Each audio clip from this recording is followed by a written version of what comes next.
Alex Atkins, Florida State offensive line coach and offensive coordinator, one of three coaches dismissed from the Florida State football coaching staff today here on Sunday afternoon.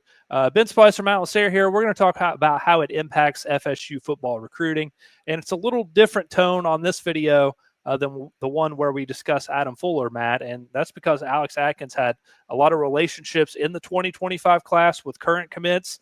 And it's something that we're definitely going to have to keep an eye on because it could be a bad situation for Florida State in terms of flips with the offensive linemen that are presently committed with this news of Alex Atkins being dismissed. So kind of what's your takeaway and what are your concerns with that news in terms of recruiting?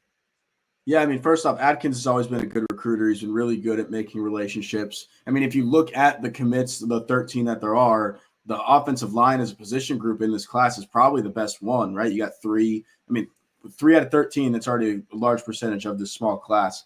And Mario Nash, Solomon Thomas, who's a 5-star, and Daniel Pierre-Louis, who's a newer one, and a 3-star. But, yeah, that's where you're really worried the most, especially Solomon Thomas. Solomon Thomas is one that, I'm going to be frank, I don't think they keep him without Atkins, is my opinion on it. When the rumors were coming through the other day, when the flip pick happened with Trammell and people on the board started saying Solomon Thomas on flip watch, at that point, I really didn't consider him on flip watch. In my opinion, the vibe has always been if Atkins is here, Solomon will probably end up here.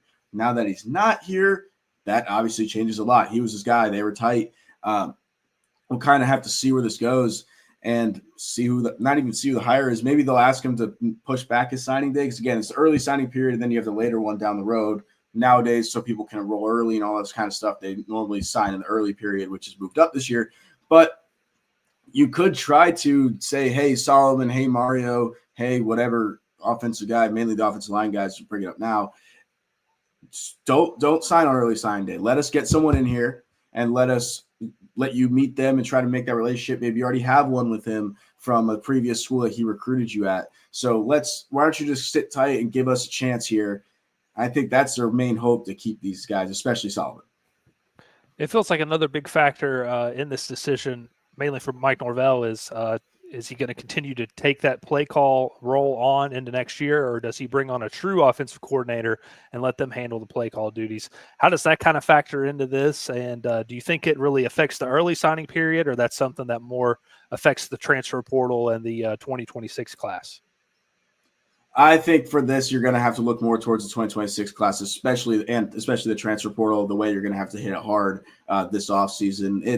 In my opinion, I think that he should not fire. He's already fired. I think he should hire a true play calling OC. I think just the way it's been going, I think everything's been too much for Norvell, and you're seeing a lot of coaches do it anyway. Look at Ryan Day at Ohio State, who gave up play calling, and they're now number 2 in the country. And a bunch of places are doing it. I think it's really the only choice he has when it comes to hiring an offensive coordinator.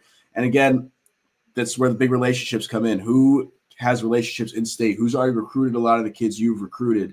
When it can come down to signing day, it's not going to come down to early signing day, depending on how fast you make the hire. Again, I think if you can hold some of these kids off to the late signing period, you're going to have a shot at them if they want out after these firings. But as of now, it's still hard to tell. I would say it's more towards 26 class and the portal, who already has those relationships with kids you're recruiting or have committed. Obviously, a lot still up in the air, and I know one commit that there's a lot of buzz around as a potential flip is Trammell Jones, the quarterback in the 2025 class. Florida pushing strong to try and get him to flip over there, and obviously they just announced that Billy Napier will return next year. And that's one thing that Tom and the guys discussed on the live show is, do you think it helps with recruiting if Michael Offord was to come out and say, hey, Mike Norvell is our guy, he's going to be here next year or until the contract ends, something like that? Do you think that just helps in recruiting stability-wise and, keeps your rivals from the negative recruiting in terms of saying like, oh, he's going to be gone next year, he's going to be on the hot seat, why would you go there? Situation like that. I think it would depend on the wording of the actual statement, right? Like if you just say he's our guy for next year, well, he was always going to be the guy for next year. So that doesn't really change anything, right? So it's why when people negatively recruit him still and say, well, yeah, he's going to be the guy next year, but he's going to be gone a year after that. And once you start getting to this 26 class, as we turn the page here in a month, that's going to be when they're actually there. So it depends how it's worded. If they say he's our guy for the future and like the future, then I think it helps you get that momentum because they know you're committed to him and he's not going to get fired anytime soon. And so, like, I mean, look at other coaches like Mike Gundy or places like that, he's never leaving Oklahoma State, and you know that. If you can give off that kind of vibe, that whatever the record is, we buy into Norvell and his vision and what he's going to do down the road, no matter what, then yes. But if it's just he's our guy for next year, I don't think it makes a difference. Gotcha. I had to ask about that. And I do want to ask about some of the other commits on the offensive side of the ball and kind of where they stand, or if you've heard anything about them. So obviously you mentioned all the offensive linemen. I know Peyton Joseph was one that one came down to the wire with Florida State and Memphis. So I'm curious about him as well. And then also, you look at running back Byron Lewis, Chase Lofton, a tight end who's from Nebraska, who Nebraska's pushing hard for now. And then yeah, I think that's the main ones I wanted to look at. Obviously, Tramel Jones too, but just kind of what's your thoughts on where FSU stands, and do you worry about any of those guys that we mentioned? Peyton Joseph's another tough one. Was really close with Atkins. Was always really tight. I think they even called it a father-son relationship at one point before he committed. I think it was while he was committed to Florida and was here for a week visiting TJ Ferguson, who's his cousin. That one's going to be tough. Again, that's that tight relationship. I will say Joseph has been the one who's been very vocal about staying in the class and being with Florida State and loving the Noles. So it could be deeper than the relationship there, but also wouldn't be surprised if it wasn't, right? If Atkins is his guy and he wanted to be with Atkins, go be with Atkins, right? That's what you should do then. Other guys, Chase Lofton. I did reach out to Chase Lofton. He said he didn't want to comment on the firings of Fuller and Dugans, or not, sorry, Atkins and Dugans. Other guys I've talked to, 2026 commit, four-star athlete Darion Williams, who they see as a wide receiver. All he said was he was very shocked, didn't really give much reaction there. That is one definitely where other schools were pushing, I believe, all around the state, all around the country, because he's one of the best players in the 26 class.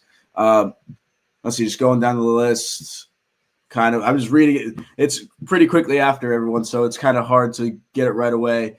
Again, the one I'm still worried about the most is Solomon and the offensive linemen. So Peyton Joseph, Daniel Pierre-Louis, Mario Nash. Those are the guys I think you really have to worry about the most. The others, depending on what other assistants are fired or let go, could have an effect on it, right? Like if Coach David Yak Johnson is let go, okay, then we're looking at Byron, because I know Byron's really tight with Yak. Or if Odell gets let go, all right, Kevin Wynn, we're looking at that even more so, right? Or sorry, I know we're talking about offense, but just going down the list. It really just depends on that there. That's the good part, that they didn't have any wide receivers in this class anymore. Dugans was already gone, or Dugans is gone, so they're not losing anymore. They've already lost all three, so that's a benefit there. But there's still, I think it'll come down a lot to the position coaches when it's outside the offensive line.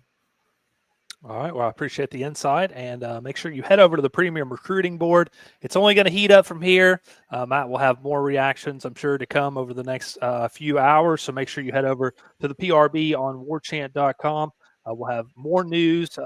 This might not be the end of the staff changes at FSU, as the guys talked about on the live show. So we'll see what remains to happen and how it affects changes and everything like that. And make sure you stay tuned. We'll also have a video reacting to the dismissal of wide receivers coach Ron Dugans as well. But until then, from Matt LaSerre, I'm Ben Spicer. Thanks for joining us here on Warchant TV, and we'll see you next time.